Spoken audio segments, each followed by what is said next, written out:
Hey everybody, it's Hubby with Just About Anything Garage, and well, we're going to start the assessment on this new vet that we got, okay? And the first thing that we're kind of doing is we're kind of cleaning things up, pulling, just doing general looking, but then we're going to dig in and get some detail on it. So, you know, we've done stuff like pulled that off, checking to see where everything is. It's got oil in it. It's all there, all the pieces are there. One of the big things we had to do is clean up because this was filthy inside. So we're giving it an initial vacuum, but we have an issue down here. And somebody, when they looked at it before I got there, left the frickin' door open and it filled with snow and ice. So we're melting the ice out and getting the ice out of there.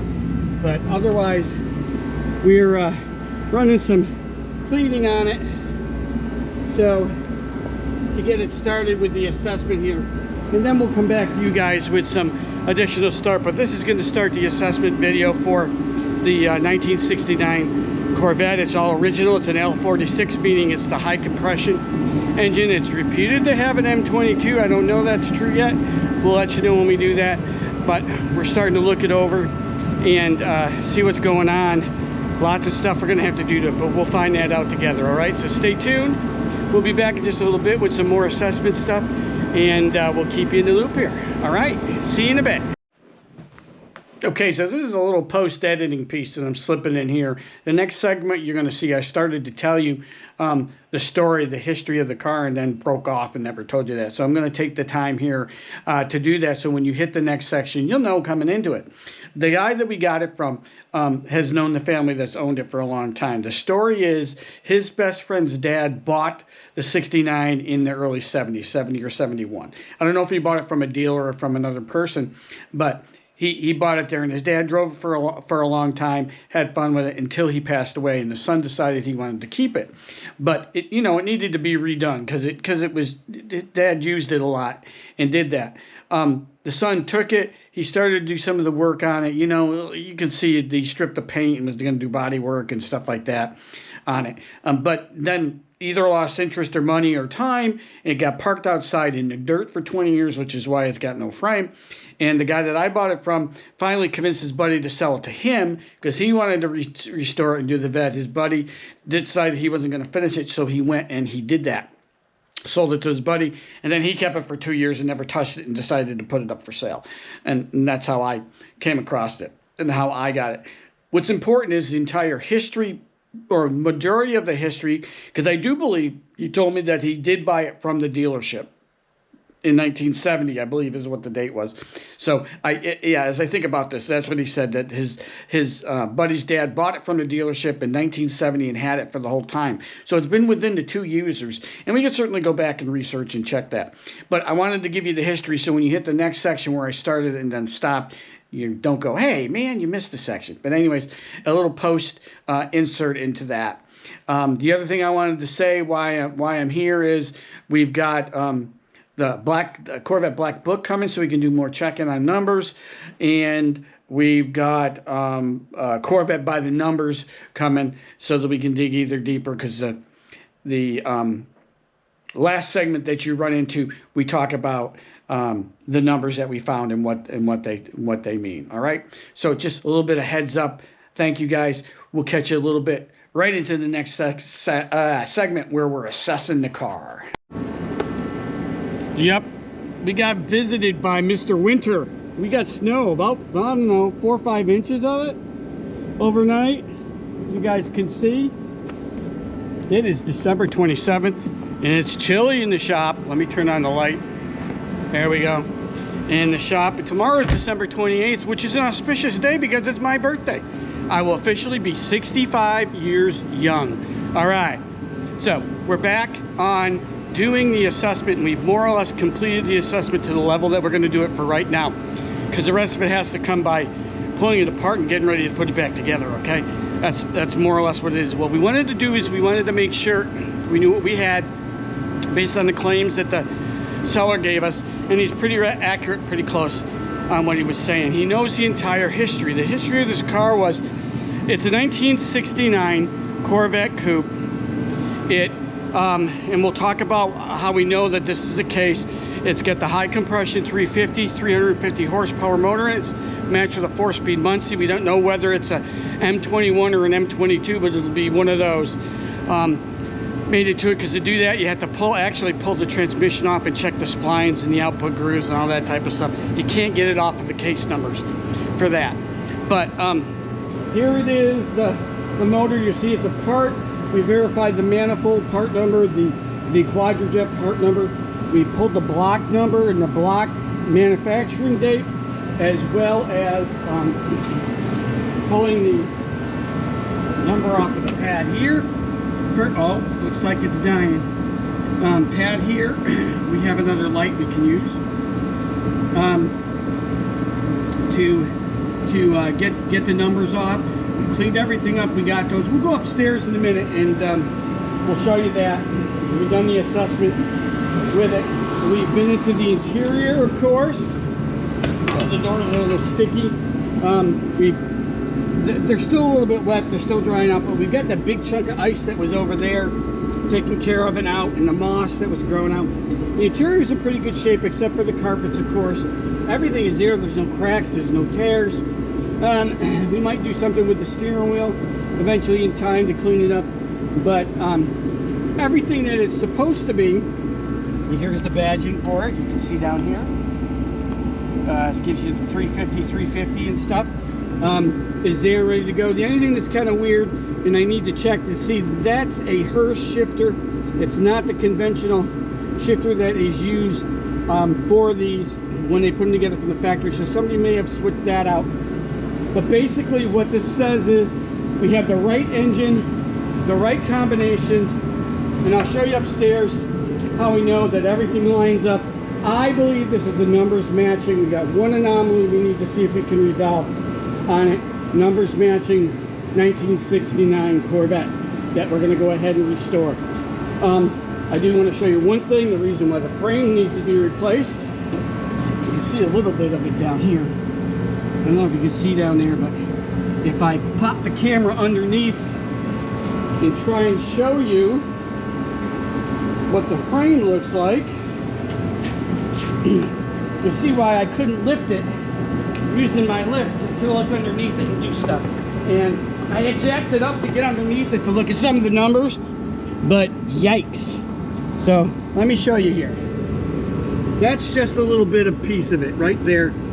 There, if you look, if I can get you up and under here, up in here, I mean it's decayed all the way up to the cross member on the front. It's hollowed out. I put my jack underneath it and jacked it up to go underneath it and look to see if I couldn't figure the transmission out. And I didn't stay there very long.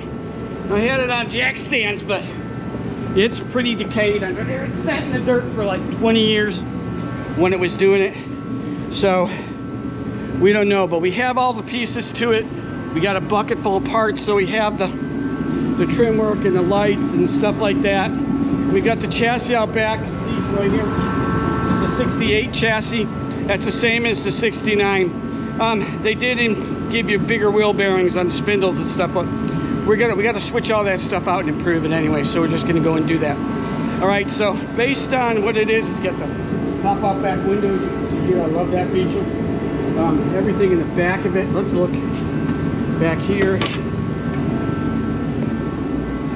Is there and whole, the tray to hold the window, the tie downs.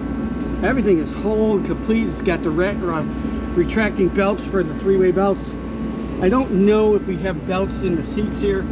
I haven't been able to find them yet. I don't know if they took them out or what, but we'll bring those back and replace those. But other than that, we've got a complete original, unscrewed with, for the most part, 1969 coupe, which we're going to restore. Now, we're trying to name it. If you know, if you've been watching my videos, you know that I generally name everything. And we've been struggling with this one, but I think we came up with the name. I think this 69 Corvette is going to be known as Ripley. So let me introduce you to Ripley. Why Ripley? Because it's a mean-ass bitch that's hard to kill, right?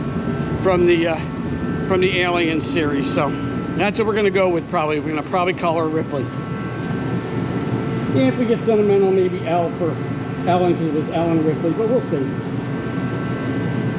Anyways, let me take you upstairs. We're going to the office and see if the stuff we discovered when we did a internet research on it, and we'll go from there. All right, so we'll be right back. Hang on tight. All right, so we've done our internet digging here to figure it out, and one of the things we referenced is a video by Shag Boys that talks about how to check your Corvette numbers matchings if it's Corvette numbers matching. Most you say just look at the last four digits on the block and then check it to the VIN number on the post. And in some cases that works, in other cases it might not work, because in my reference what they said is sometimes that the systems got mixed. They didn't match it. What you're looking at is the block number versus the matching VIN for where it was supposed to go in. But most judges are going to accept that those numbers need to be the same. In our case, they're not. They're off. So we had to do a little bit more digging on that. The VIN number for the Vette is here.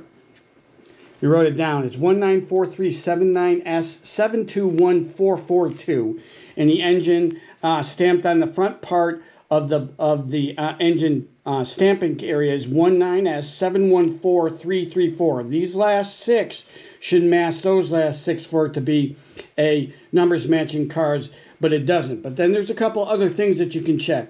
The other numbers that are stamped on the pad are V0122HW, okay? And what they translate into is it was the engine. Oh no! My YouTube is playing. I don't want YouTube to play. Quiet. Don't trust your clothes. No, don't play. Sorry about that. For some reason, it's freaking out. Anyways, let's not go there. We'll go over here. Anyways, what that translates to is it was put together, the motor, the engine, was put together at the St. Louis plant. The date for it was January 22nd, okay? It has an HW code, which is the code for the 350 cubic inch, 350 horsepower with a manual transmission. So that all checks out. We also checked the block number here on it, which is 3956618. That is the correct block that should be used for that engine. And then there's a date code on it, which is A189, which translates into January 18th, 1969. So we have a block that was cast on the 18th of January, a motor that was assembled, where are you? Motor that was assembled on the 22nd of January. And the other thing we can do is we can check up with the production number. So the production number on this is 721442. So if you go into the Corvette Black Book and you look, the production for the cars, the last production number off in April of 69 was 721315. And the last production number that was off in June of 69 was 723374. We have 721442. So what that says is ours was assembled sometime in May. So everything lines up. You have a motor that was cast first. It was built next. Then it went into a car that was assembled later. And what's important about that is if somebody did swap that motor out, chances are it would be a motor that was after that. So if you get dates that are after the assembly of the car, that's a red flag. Everything lines up here except for the VIN number matching, which could very well say that it's not the original motor that went in, but it could also say that this particular motor didn't make it into the car that it was supposed to and then got put into this one. We don't know. We got to dig deeper. So what I'm going to do there to verify exactly where we are with this car is I got to clean the VIN tag off a little bit better. I want to inspect the VIN tag a little bit better to make sure like it hasn't been changed or anything. I don't think that it has been. All the science says it's been sitting there. There was a little bit of water penetration from the last segment, if you saw me, that got into there and did the tag. So it's not a super clean tag on it. But we're going to go ahead and put a wire wheel to it and inspect that a little more. But my belief is that this is the original motor and transmission that went into the car. For some reason, the numbers don't match, and we'll keep digging until we find it out. regardless, it is the correct motor, the correct transmission for a 69 Corvette. And what's important to me is that it's that high compression with the motor. If it's not numbers matching, I don't care. I'm going to restore it to the level that I want and put components on it that I want. We're going to keep the engine combination and the transmission combination. We might beef up the engine a little bit later, maybe throw a blower on it or EFI or something that's easily taken off so you can put it back to original if it shows up that way. We're going to upgrade suspension. The whole suspension system front and back needs to be changed out, so we'll put on new trailing arms, we'll beef up bearings, we'll beef up bushings, we'll put on probably tubular control arms for the front to get better responses, better shocks, maybe a little bit bigger sway bar for the front or the back. We'll see as we're going to do it, but we're going to make it a fire-breathing, remember we named it Ripley, badass bitch that don't die, so that when you get in it, you're scared when you drive it. That's the target. That's what we're going after. That's what we want to do with her.